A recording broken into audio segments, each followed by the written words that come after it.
Nimeona ni vyema na waandishi wa habari kama wadau wakuu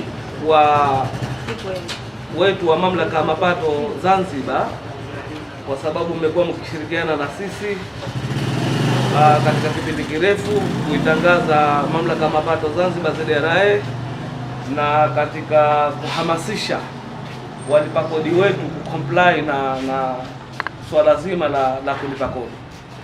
Kwa kweli tuwashukuru kwa mashirikiano yenu katika kipindi hichi cha mwaka huu. Mumejitahidi sana kutusaidia kuhamasisha walipa kodi wetu waweze kulipa kodi vizuri, na hatimaye tumeweza kufikia malengo.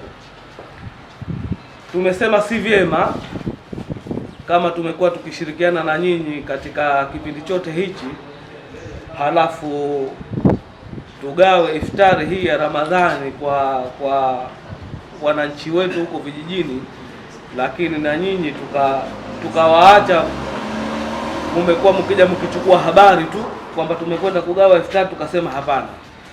Na nyinyi tuwaone, tuweze kuwapa sadaka yetu hii, japo ni ndogo, lakini tunaomba muipokee ili muweze kupata moyo na ari ya kuweza kutusaidia na kushirikiana na sisi katika kuhamasisha walipa kodi wetu.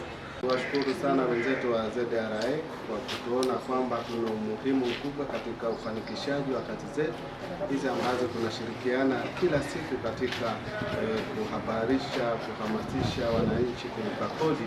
Kwa hivyo na wao wakaona kwamba tuna umuhimu kwa ile kazi ambayo tunaifanya, na wao leo kutuona kwamba wakatupa futari ambayo wametugawia kama sisi waandishi wa habari, ili kuhakikisha na wao na sisi tumekuwa katika jamii yao.